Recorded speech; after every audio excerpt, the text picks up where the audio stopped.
Hello and welcome again to the Muppet Show. And I'm sorry, this isn't the Muppet Show. This and those aren't Muppets, are they? But welcome to Pre-Calculus. And we're going to do 4.1, section 2 of it, or part 2 of it. And I'll tell you about the arc length stuff and the word problems. We'll do a little bit more about that weird radian system. All right, when we last left, we were talking about measuring all the way around a circle. And we say, like, here's the center. And we all started over here at 0. And so we'd be pointing this way. And we always worked this way. We always worked counterclockwise. We always went this way in the positive direction. That's a positive angle. And of course, most people like to use the 360-degree method, which we saw on the inside, where we went 0, 30, 40. So as this angle goes up, we get up 90. And you kind of start to memorize these after a while. There's 180, and you keep going. And we went all the way around 330, and this lastly, of course, right here again, you'd be back to the beginning at 360. But some people like to use this other system where they said, well, all the way around a circle, I know around a circle is the circumference. And we had learned that the circumference around a circle is 2 pi times the radius. And so if you went all the way around, well, if you made it simple and just made the radius 1, sometimes we call this the unit circle. If you just make this a unit of 1, and then you wouldn't have to worry about r, would you? And so we said, well, all the way around, if you just made that a 1, makes it simple, and you could say all the way around would be 2 pi. And of course, if you only went halfway and stopped right there at 180 degrees, you could say I'm at pi radians if you want to use the other system. If you stopped at 90 degrees, you only went a fourth of the way, well, then you're half of that, you'd be pi over 2. If you stopped at 45 degrees, right here, well, you're only 1/4 the way, so you'd be like pi over 4. And that's how we got all these little fractions as what part you're all the way around. But let's talk a little bit more about this. Let's make a little word problem out of it. You're going to see some problems where I'll make a new circle. And let's pretend this is like a merry-go-round, and you're going to get on the ride. Whee, there you are.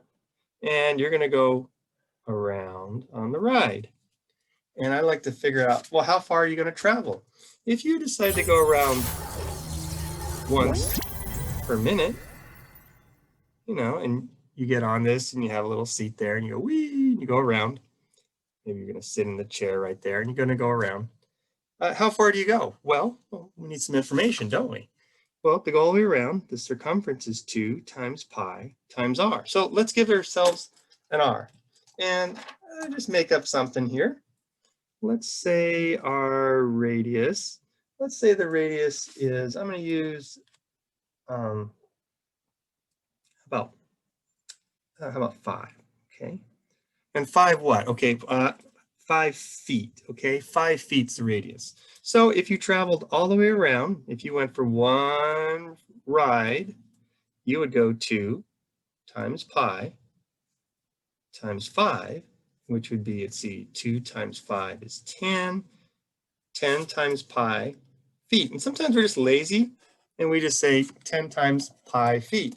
But you could be a little better and go 10 times, and then instead of using 3.14, use your pi button. And so a shift, I got a little, you have to find it, my pi button's way down here, and go 10 times pi. Or you can just say 10 pi, and it says 31.4. Mine will actually show it like that also, 10 pi or 31.4. So you could also say the distance is 31.4 feet. So if you went all the way around, you went 31.4 feet. That's your distance. What if I said, what's your speed? Well, okay, your velocity or your speed, some of you remember velocity is your distance divided by time. And in math and physics, they like to use S a lot for distance. I know it seems kind of funny why they use S and we use time. Well, if you went around once and the distance around is 31.4, isn't that your distance? Oh, you went 31.4 feet. And what was the time? Oh, I said 1 minute. So it's the same answer, isn't it? Your speed or velocity, right, is 31.4 feet per minute. That's the same answer because I said you just went around once per minute. So your distance is 31.4 and that's your speed, 31.4 feet a minute. And some of the problems are like that. I'm just using some geometry. What if we change it though? What if you went around twice per minute? You went around, whee, right? You did 2 revolutions twice, or you can call it a revolution, means all the way once around. One spin around is a revolution. So if you went around twice, let's just change this. Oh, let's just take this distance and times it by 2. 2 times that would be 62.8 feet. And now your speed is 62.8 feet per minute. So you can change this around. Let's just make it a whole new question. Let's make it a windmill, right? Here's a windmill. Okay, well, you can't see it. Here's a big windmill, right? And the little blades spin around. There's the windmill. Okay. And let's say a little birdie lands on here. Here's a little bird. There's a bird. I don't know how to make a bird. There he is. There's a bird. Okay. And a bird lands right on the tip of the blade. And he's going to go, woo! He's going to go for a ride. How fast is he traveling? Well, let's see.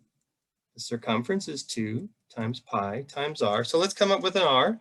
How big do we want this? Let's say the radius is like, I don't know, 20 feet, right? It's a gigantic windmill. So the distance is 2 times pi times 20 feet, which would be 40, times pi, 40 pi feet. And if you want to change it, you could. Sometimes we're just lazy, but I'll go 40 times pi and say, oh, 125, let's say 0.7, okay? Or you could say 125.7 feet. That's your distance, isn't it? And that's to go around once. So let's say that you decide to go around, how about 4 times? Maybe this thing spins around. It does 4 revolutions per minute.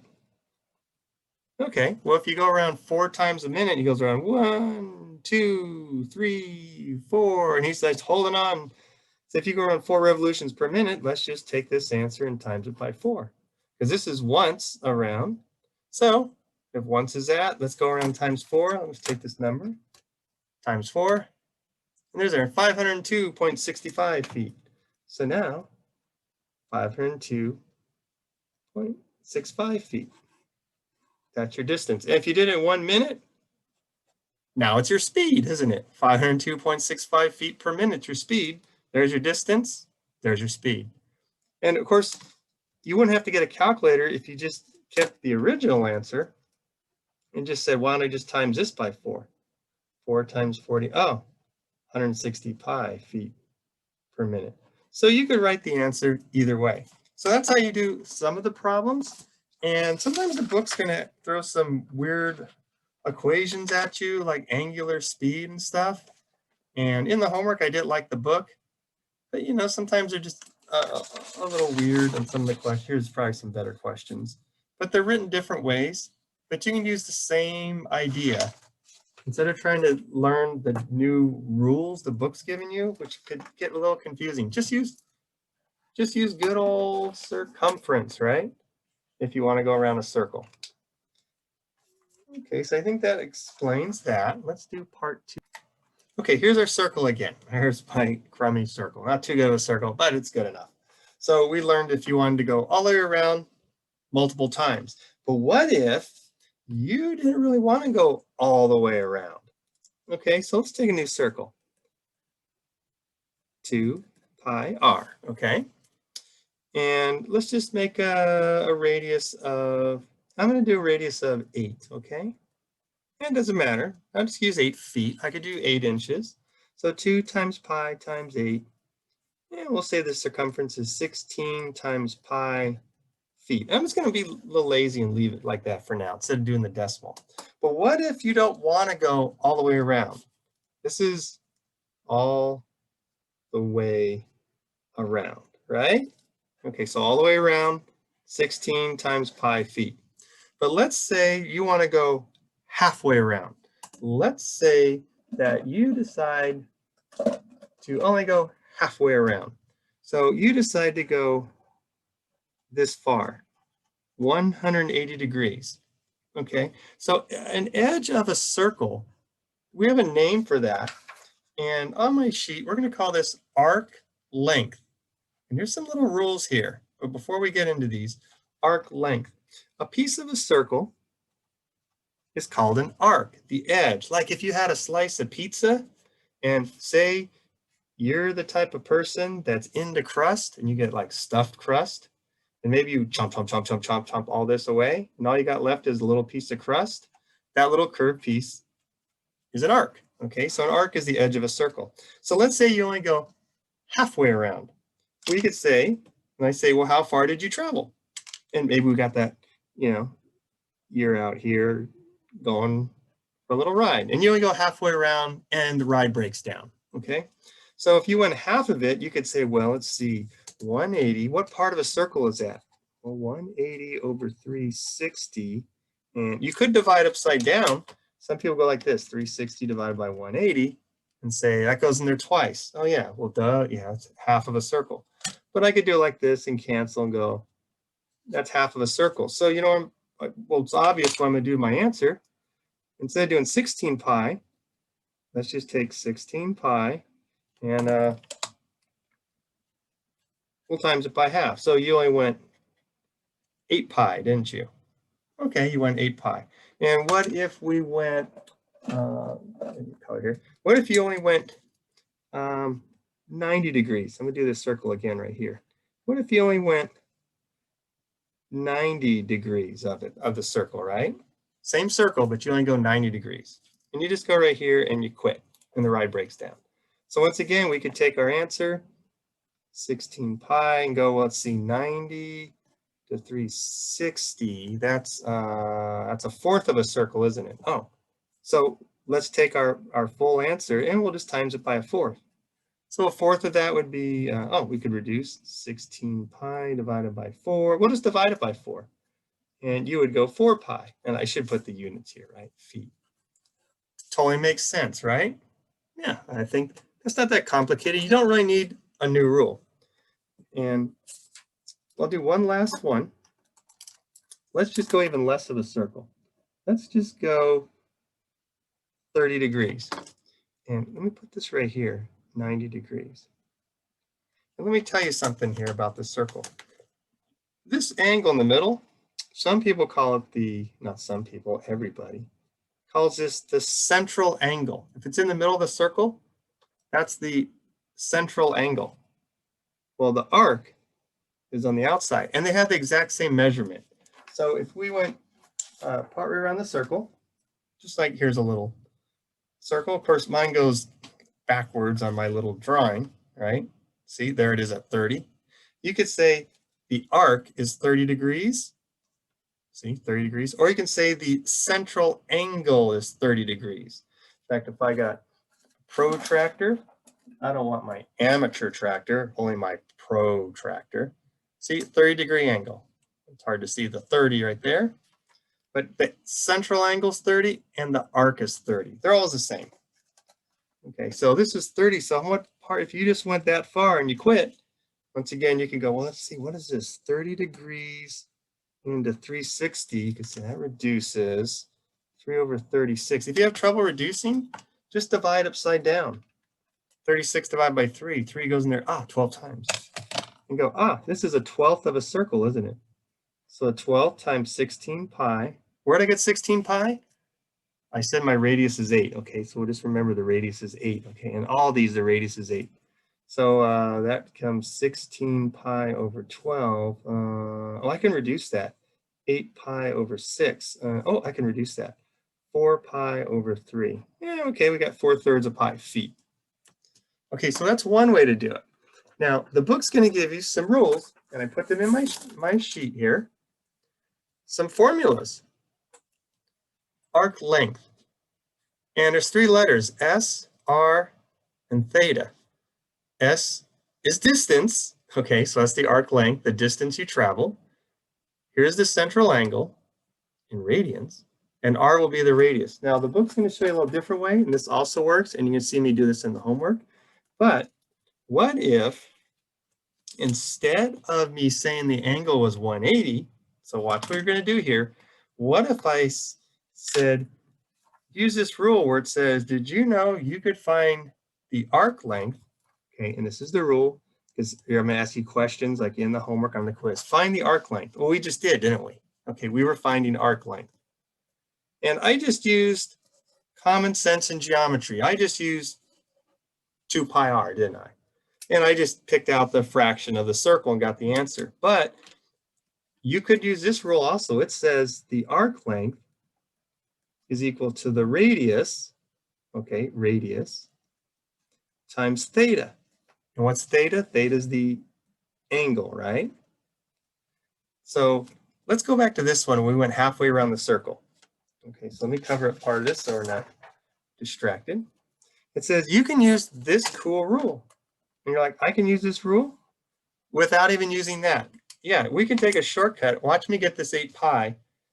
Remember that this circle is 16 pi all the way around, and we went halfway. So what's half of it? 8. But this rule is supposed to give you the answer right away without doing any of that work. Awesome? Maybe. Let's see. Put in the radius. Let's say we have a circle with a radius of 8, and the angle is 180. Well, wait, how is 8 times 180 going to give me that? Oh, no. When you use the angle, here's the catch. Yes, there is a catch. If you want to use this cool rule, S is our theta, theta is the angle, you have to use radians. And where is it? Here it is in the book. Length of a circular arc, they're saying this piece here in red. You look at the angle, the length of the arc of the center angle is S r theta, but it has to be radians. It says non-negative, don't use a negative angle. Okay, so let's see how this works. So some people see that and go, wait a minute, I'm confused. Don't worry, no, it's not confusing. Just new rule.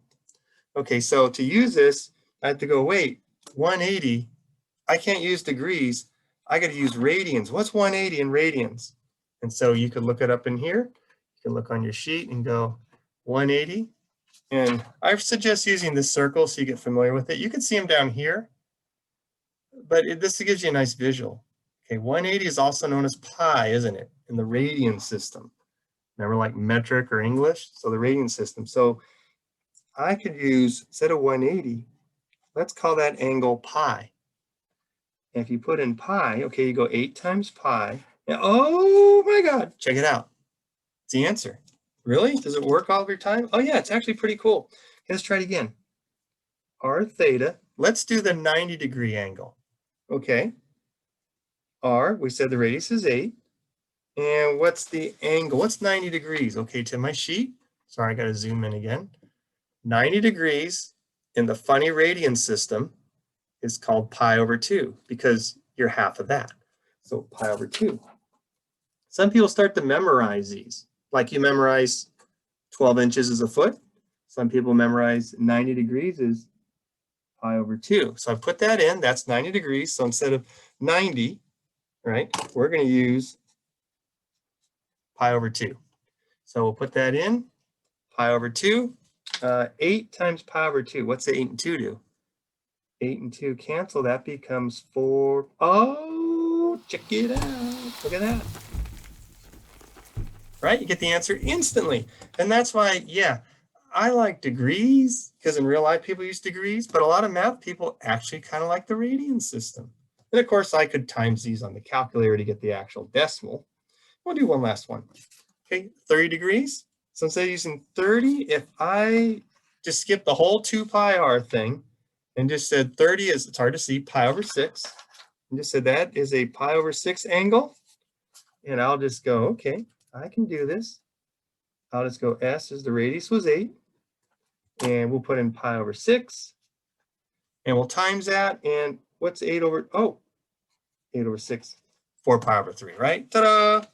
Okay, so this is the rule that you can use to save yourself some time. S is R times theta. And you're going to use that for some of these questions like 65.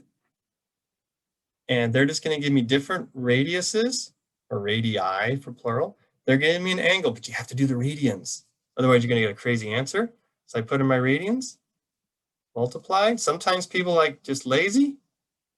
I just saw what I got. This was 8 times 5, 40 over 4, 10 pi. And some people like actually multiplied on a calculator and said, here's the actual decimal number instead of that. And if you want, you could rearrange the rule. Some of the questions will say,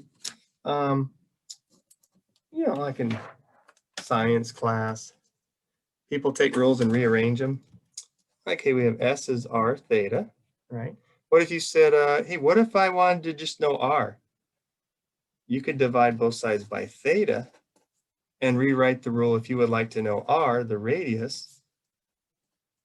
That's S over theta. What's S? Or that's the arc length. Okay, S is always distance. So some of the questions will be like this. Okay, they'll say, whoops, wrong question. Like if I said, hey, a circle has an arc length of, I don't know, 30 feet. Say you're on a circle and you travel 30 feet. I don't tell you anything else about the circle. And I say, oh, by the way, that angle, and I'll give you some angle. I'll say it was a 7 pi over 6 angle. And you can go, okay, I'll divide by 7 pi over 6. And this will tell you the radius of the circle. I mean, you get a calculator out to divide that one, right? That one's kind of tough to divide. But you could rearrange the formula. And once again, you could take the formula again. What if I took the formula again and rearranged it and do the other way and say, what if I divided by R? And I could say the angle, remember this is the angle, right, is S over R, which would mean, that means the arc over the radius. And sometimes there's some questions like that. Okay, like for example, let's say you travel 30 feet, that's the arc, and the radius is 5 feet. Well, actually, didn't you travel 6 times as far? You did 6 radians. It's not in pi there, it's just 6 radians. And so I put different numbers in. Here's an arc, here's a radius, here's an arc, here's a radius. They're a little awkward in reality, but just to let you know, you could rearrange this rule. So I wrote it all 3 ways. This is on a white sheet. Okay, so S is R theta. So like I say, you could rearrange it. You could get R by itself. You could get theta by itself. So, whatever you give, I'll give you 2 of these. You can find out the other one. Just make sure you're always using radians. Okay, so that's how you do those questions. And so that should cover everything, how to do it. There's some weird little word problems, like a clock. If a clock goes to 2, how many degrees did it travel? Like, well, let's see, 2. That's 1/6 of the distance around a clock. The clock's 360, so I traveled 60 degrees.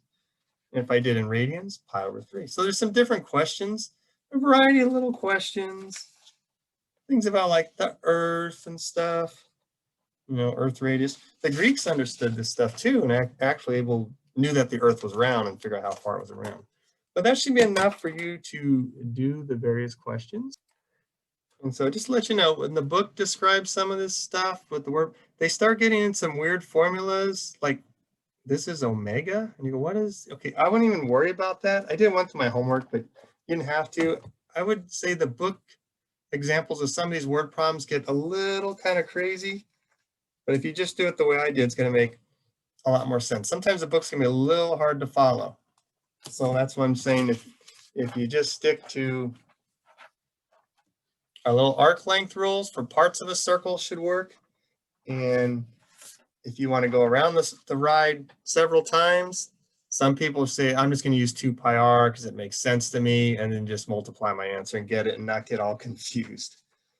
All right, so that's where we'll, all right, and hopefully you enjoyed the lesson. Oh, there's that bird. He was on the windmill. He decided to hop off there. Okay, so there's a bird. So anyway, hopefully you understand 4.2, and like say in regular class, we'll go over questions like, wait, I don't get that. And we'll talk about things in our regular Zoom class for weird questions. So now you should be able to finish 4.1, and you should be able to do the quiz tomorrow. So that's it. Enjoy.